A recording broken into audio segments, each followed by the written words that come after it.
पैगंबर आदम अलैहिस्सलाम भाग 2।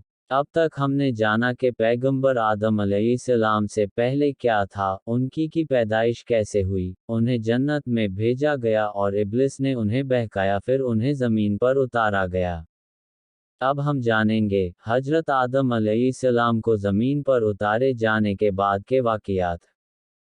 खाना-ए काबा की तरफ जाने का हुक्म।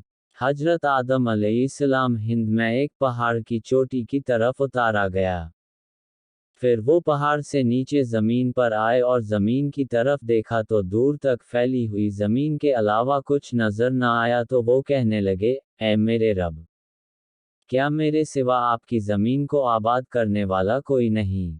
तो अल्लाह तौला ने फरमाया, अनकरीब मैं तुम्हारी औलाद पैदा करूँगा जो मेरी तस्बीह और हम्दो सना करेगी, यानी मेरा जिक्र करेगी और तारीफ बयान करेगी, और ऐसा घर बनाऊँगा जिसे मेरी याद में बनाया जाएगा, और इसे बुजुर्गी और बढ़ाई के साथ खास करके अपने नाम के साथ फजीलत दूंगा, और इसका नाम खाना-ए काबा रखूँगा।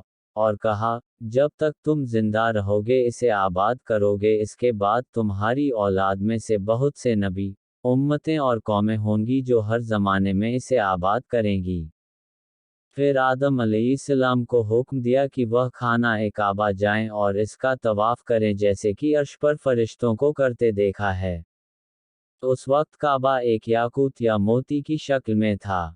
बाद में जब नूह अलैहिस्सलाम की कौम पर पानी के सैलाब का अजाब नाजिल हुआ तो अल्लाह तौला ने इसे आसमान पर उठा लिया।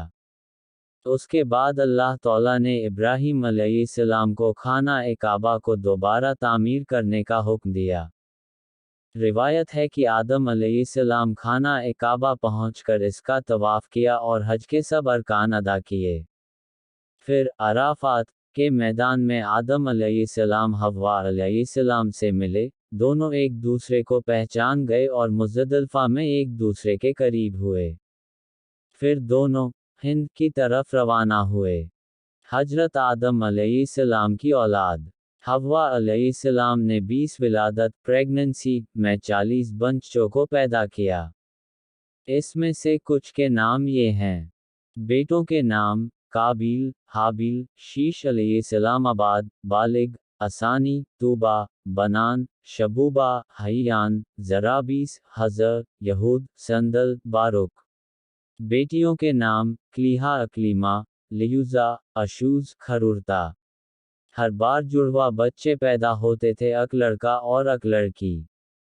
जो बच्चे एक साथ पैदा होते थे उनकी शादी एक दूसरे से नहीं हो सकती थी, जो अलग अलग पैदा होते थे उनकी शादी हो सकती थी। आदम अलैहिस्सलाम ने अपनी औलाद को वो सब सिखाया जो अल्लाह तौला ने उन्हें सिखाया था। वो सब अल्लाह की इबादत करते थे और खेती करते और जानवरों को पालते थे। हाबिल और काबिल। आदम अलैहिस्सलाम के बेटों में से 2 बेटे थे, काबिल और हाबिल। काबिल के साथ जो बेटी पैदा हुई थी वो बहुत खूबसूरत थी, लेकिन हाबिल के साथ जो पैदा हुई थी वो उतनी खूबसूरत नहीं थी। काबिल ने आदम अलैहिस्सलाम से कहा कि वो अपनी जुड़वा बहन से शादी करेगा। आदम अलैहिस्सलाम ने माना कर दिया, क्योंकि अल्लाह तआला ने इसकी इजाज़त नहीं दी थी। काबिल स्वभाव में बहुत सख्त था और वो खेती करता था, लेकिन हाबिल बहुत नर्म स्वभाव के थे, वो बकरियां संभालते थे। आदम अलैहिस्सलाम ने कहा कि तुम दोनों अपनी कुर्बानी अल्लाह को पेश करो, जिसकी कुर्बानी अल्लाह कबूल कर लेगा वो सही होगा। उस ज़माने में जब अल्लाह के लिए कुर्बानी पेश की जाती तो एक आग आती, जिसकी कुर्बानी वो आग खा लेती, उसकी कुर्बानी कबूल हो जाती थी। हाबिल ने सबसे अच्छा जानवर कुर्बान किया और काबिल ने सबसे रद्दी फसल का हिस्सा कुर्बान किया। हाबिल की कुर्बानी कबूल हुई और काबिल की कुर्बानी कबूल नहीं हुई, तो वो बहुत गुस्सा हुआ। एक दिन मौका देखकर उसने हाबिल से कहा कि मैं तुम्हें खत्म कर दूंगा। इस पर हाबिल ने कहा, मैं तुम पर हाथ नहीं उठाऊंगा, लेकिन काबिल ने हाबिल के सर पर बड़ा सा पत्थर मारा और हाबिल का कत्ल कर दिया। अब काबिल को समझ नहीं आया कि हाबिल की लाश का क्या करे, क्योंकि इससे पहले कोई मारा नहीं था।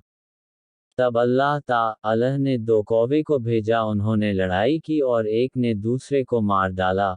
फिर पहले ने गड्ढा खोदा और मारे हुए कौवे को दफना दिया। ये देखकर काबिल ने भी हाबिल को दफना दिया। फिर जिससे शादी करना चाहता था उसे लेकर आदम अलैहिस्सलाम से बहुत दूर चला गया। आदम अलैहिस्सलाम की कौम में से जो शैतान के बहकावे में आते गए वो भी काबिल से मिलते गए। हजरत आदम अलैहिस्सलाम के वारिस आदम अलैहिस्सलाम को जब हाबिल के कत्ल के बारे में पता चला तो उन्हें बहुत तकलीफ हुई। फिर अल्लाह ने शीस अलैहिस्सलाम को उनके बाद नबी पैगंबर बनाया जो उनके ही बेटे थे। उनकी पैदाइश हाबिल के कत्ल के 50 साल बाद हुई। आदम अलैहिस्सलाम ने शीस अलैहिस्सलाम को सारा इल्म सिखाया। अल्लाह ने 104 सहीफे उतरे उसमें से 50 शीस अलैहिस्सलाम को दिए। हजरत आदम अलैहिस्सलाम नबी व रसूल है। जिस नबी पैगंबर पर किताब नाजिल की गई हो और नई शरीयत लेकर आए हो उन्हें रसूल कहते हैं। अल्लाह ने आदम अलैहिस्सलाम को उनकी औलाद की ही तरफ रसूल बनाकर भेजा और उन पर सहीफे नाजिल हुए। हजरत आदम अलैहिस्सलाम की वफ़ात आदम अलैहिस्सलाम की रूह कब्ज़ होने के बाद फरिश्तों ने उन्हें बेरी के पत्तों और पानी के साथ ताक अदद के मुताबिक गुस्ल दिया। कफन में भी ताक अदद का लिहाज रखा फिर लह बनाकर सुपुर्दे खाक किया और फरमाया कि इनकी औलाद में भी यही तरीका जारी रहेगा। फिर शीश अलैहिस्सलाम ने अपने वालिद आदम अलैहिस्सलाम के जनाजे की नमाज पढ़ाई और दफनाया गया। हजरत हव्वा अलैहिस्सलाम की वफ़ात हजरत आदम अलैहिस्सलाम की वफ़ात के 1 साल बाद ही हव्वा अलैहिस्सलाम का भी इंतेकाल हो गया। उनकी की वफ़ात बूज़ नामी पहाड़ी पर हुई। अल्हम्दुलिल्लाह हजरत आदम अलैहिस्सलाम की पोस्ट कंप्लीट हुई। अल्लाह हमें सही तौफीक अता फरमाए और कोई गलती हो गई हो तो माफ़ फरमाया आमीन। प्यारे दोस्तों, अगर आप लोगों को हमारी ये वीडियो पसंद आई हो और अगर आपको इस वीडियो से कुछ इल्म हासिल हुआ हो तो सब्सक्राइब के बटन को दबा के बराए मेहरबानी इस वीडियो को शेयर जरूर कर दें। शुक्रिया। Please support us to keep making more videos.